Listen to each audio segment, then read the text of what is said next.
नाज़रीन, आप जानते हैं कि पीटीआई की क़यादत ने जो एक बड़ा जलसा करने जा रही थी इस्लामाबाद में, उसको लाहौर के हॉकी ग्राउंड में मुंतकिल करने का फ़ैसला किया है। ये जलसा मुंतकिल क्यों किया गया है, इसके हवाले से क्या खान साहब ने अपना एक रवायती यू टर्न लिया है या इसके पीछे कुछ और सियासत है, या इसके पीछे कोई ऐसी कहानी है जो आम बंदा नहीं जानता। गोगी साहब हमारे साथ मौजूद हैं। गोगी साहब हमें बेहतर बताएंगे कि पीटीआई के जलसा लाहौर मुंतकिल करने के पीछे क्या मुहर्रिकात हैं। जी, ज़रूरी नहीं है कि यू टर्न जब भी हो वो अपनी बात से मुकर जाने को यू टर्न किया जाए, कहा जाए। भैया, यू टर्न बाज़ औक़ात आपको ऐसे भी लेने पड़ते हैं जो कौम और मुल्क के लिए बहुत फ़ायदेमंद होते हैं। याद रखिएगा, वो झूठ जिससे किसी की जान बच जाए वो उस सच से बेहतर है जिससे फितना फैले।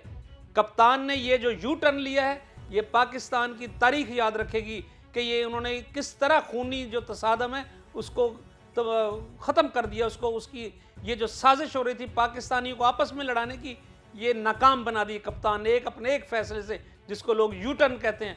सुनिए इसके पीछे क्या कहानी है। आपने जैसे फरमाया, कहानी ये है हजूर कि जिस वक्त इन्होंने जलसा करना था 13 अगस्त को इस्लामाबाद में, दोस्तों ने कुछ, मैं क्या उनको क्या नाम दूं, जिन्होंने तहरीक लब्बैक वाले दोस्तों से कहा कि आप भी जलसा रख लें, उन्होंने भी जलसा रख लिया। अब होना ये था, हमारी जो इत्तलात हैं उसके मुताबिक होना ये था कि तहरीक लब्बैक के कारकुन और तहरीक इंसाफ के कारकुन सामने आ जाने थे, और जो लड़ाई वहाँ पे होनी थी ना वो तहरीक इंसाफ के कारकुन होने थे और ना ही वो तहरीक लब्बैक पाकिस्तान के होने थे। कि वहाँ टीएलपी भी जलसा करने जा रही है। जी, टीएलपी कर रही है वहाँ पे जलसा। टीएलपी ने कह दिया, मैं अब आपको आगे बताता हूँ हो क्या रहा है। दरअसल कुछ लोग आने ऐसे थे कि जो पीटीआई के वर्करों की सूरत में आते, झंडे भी उन्होंने लिए होने थे, उन्होंने जो भी उनके तस्वीरें वो टोपियाँ शोपियाँ रख के आ जाते। आप समझते ये कप्तान के आदमी है, दरअसल वो कप्तान के आदमी नहीं होने थे, वो किराए के वो गुंडे होने थे जिन्होंने आके वहाँ पे अमन अमान ख़राब करना था। और ये इस बात की इतला जो हमारे कौम के जो बड़े हमारे हैं मुल्की इदारे, जो हमारे कौम के बड़े हक में होते हैं और मुल्क के वफादार हैं, ये इतला उन्होंने कप्तान को दे दी कि कप्तान ज़रा आप इसको देखें, ये ऐसा होना जा रहा है। होना ये था कि वो आके कोई एक फायर कर देते, उसके बाद लड़ाई शुरू हो जानी थी। एक तरफ मजहबी जमात थी, वो एक तरफ सियासी जमात थी। कोई 2-4 खुदा ना खास्ता को बंदे मर जाते तो हम कहाँ खड़े होते, मुल्क कहाँ खड़ा होता। आप मेरी बात ये ज़रा सुनिए कि ये कप्तान ने कितना खूबसूरत फैसला किया, और ये एक तीर से 2 शिकार किए हैं। एक तो उन्होंने ये साजिश नाकाम बनाई है, दूसरा लाहौर में रखने का मकसद ये था कि जो लोग ये कहते हैं कि लाहौर गढ़ है नून लीग का, तो हजूर वो आ गया आपके गढ़ में। उसने तो खैर पहले भी आपको पता ज़िमनी इंतखाबात में आपके गढ़ को पिछाड़ के रख दिया आपका घर। ये जो किला था उसने दीवारें तोड़ दी हैं इसकी कप्तान ने। और ये जो अब है ये हॉकी स्टेडियम में जलसा है। हॉकी स्टेडियम आपको पता है ये कज़ाफ़ी स्टेडियम के बिल्कुल सामने है, और वहाँ पे अच्छे खासे लोगों को बैठने की जगह है। ये लाहौर जो दिल है पाकिस्तान का, और जिसको नून लीग कहती है कि ये हमारा घर है, तो कप्तान इनके घर में आके एक जलसा कर रहा है। वो रोक सको तो रोक लो भाई, अब ये सूरत हाल है। लिहाजा ये कप्तान का ये जो फैसला है, जिसको यू टर्न आप कह रहे हैं, ये मुल्क के लिए कितना बड़ा ये उन्होंने काम किया। ये बाद में आप लोग भी, वो लोग जो आज कप्तान को इस पे बड़ा तंज कर रहे हैं कप्तान पे, कुछ दिनों बाद उसको सल्यूट भी करेंगे अगर उसमें उनमें कोई गैरत और कोई ज़मीर नाम की कोई चीज़ हुई तो। गोगी साहब, एक और बड़ी अहम खबर हम आपसे डिस्कस करना चाह रहे हैं, आपसे राय लेना चाह रहे हैं कि शहबाज गिल साहब ने जो एक मखसूस बयान दिया था इदारे के ख़िलाफ़, और जिस तरह उनके खिलाफ कार्रवाई हुई है, क्या पहले भी माजी में भी इस तरह की कार्रवाई हुई है, इस तरह के अंदाज से, और एक चैनल की नशरियात भी बंद कर दी गई है? जी, मैं आपको एक बात पहले बता दूं कि शहबाज गिल ने जो भी कहा, हम उनका दिफा नहीं करते। इदारों के ऊपर इस तरह बयानबाजी से हम हमेशा से इसके ख़िलाफ़ रहे हैं कि ये इस तरह जो भी बोलना हो सोच समझ के बोलना चाहिए हमें। ये हमारे इदारे हैं, ये हमारी मुल्की सालमियत के, हमारे नज़रिए के यही तो हैं जो पासबान हैं। हम इनके ख़िलाफ़ बोलते हैं, हमें बहुत सोचना चाहिए। लेकिन जनाब, एक बात आपको भी सोचना होगी, एक बात उन लोगों को भी सोचना होगी जो हमारे अरबाब व बस्त कुशाद जिनको हम कहते हैं।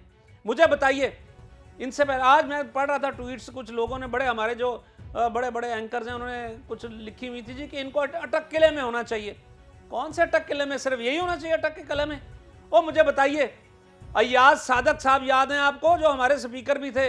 अय्याज सादक साहब ने जो कुछ कहा, जो कुछ ख्वाजा आसिफ साहब ने कहा, जो कुछ मरियम बीबी साहबा ने कहा, और जो कुछ बाऊजी नवाज शरीफ साहब जो कहते रहे, मुझे बताइए वो शहबाज गिल से ज़्यादा खौफनाक था या इससे कम था?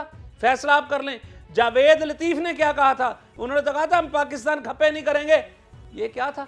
मुझे बताइए, क्यों दो कानून क्यों कह रहे हैं? इमरान खान यही रोता रहा है कि पाकिस्तान में 2 कानून हैं, एक अमीर के लिए और एक गरीब के लिए। आज आप ये साबित कर रहे हैं। हम कहते हैं कि शहबाज गिल ने अगर गलत बात की है इदारों के खिलाफ तो ज़रूर आप एक्शन लें, लेकिन खुदारा उनको ना भूलें जिन्होंने इससे भी ज़्यादा काम कर दिया हुआ था। आज ये लोगों को पेट में रोड उठ रहा है, वो कह रहे हैं जी इदारे, ये है इदारे। वो दिल पे हाथ रख के बताएं, मुझे बताएं, या तो हमें कोई ऐसा तवीज़ पिला दें कि हमारी यादाश्त खत्म हो जाए। आप कैसी बात करते हैं? कल तक तो आप टीवी के ऊपर अपने प्रोग्राम्स में बैठ के आप ये दावे करते रहेंगे वो फलां है, यूं है, इदारों ने यूं कर दिया, इदारों ने मुझ पे हमला करवा दिया। आज आपको याद आ गया इदारे? आज इदारों की तकरीम आपको याद आ गई है? खुदा के लिए ऐसा ना करें, ऐसा ना करें। मैं फिर कहता हूं, अब हमें भूले नहीं है भाई, हम आपको नहीं भूलें, आपकी बातें भी नहीं भूलें। खुदा के लिए अब तो जाने दो, अब ये खेल ना खेलो। मुल्क के लिए बड़ा, मुल्क के खिलाफ आप खेल खेल चुके हैं। आपकी इस बात में दलील तो है कि अगर ये जो पहले लोग बोले थे, अगर उस वक्त नोटिस लिया जाता तो आज ये नोटिस लेने की जरूरत पेश ना आती। ये बिल्कुल सही बात है। यही तो हम कह रहे हैं कि जनाब अगर उसी वक्त, वो एक फारसी की कहावत है ना, गुरबा कुश्तन रूज़े अव्वल, तो हजूर जब पहले दिन इनका मक्कू ठप देते जो बोल रहे थे, तो आज हजूर ये काम ना होता, आज किसी को जुर्रत ना होती। आज जो ट्विटर पे बैठ के जो दानिशवर है ना, तो ये इस तरह बातें ना कर रहे होते। तो हजूर खुदा के लिए इसको, इसके आगे आप भी बंद बांध दें, और आइंदा ये कर देना चाहिए, आपको बता देना चाहिए आपको कि यार जो भी मामलात हैं मुल्क और कौम और इसके जो इदारे हैं, जो इनके ऊपर कोई बात नहीं हम सुनेंगे। आपने सियासत करनी तो आपस में करें सियासत, उनमें हमें क्यों रगेदते हैं, क्यों हमें घसीटते हैं? तो जनाब अब आ गया वक्त, इंसाफ करें। शहबाज गिल के साथ भी इंसाफ करें और उसके साथ भी इंसाफ करें जो इनसे पहले और जिनकी आपके पास सबूत भी पड़े हैं। नहीं है सबूत तो हमें बताइए, हम आपको दे देते हैं।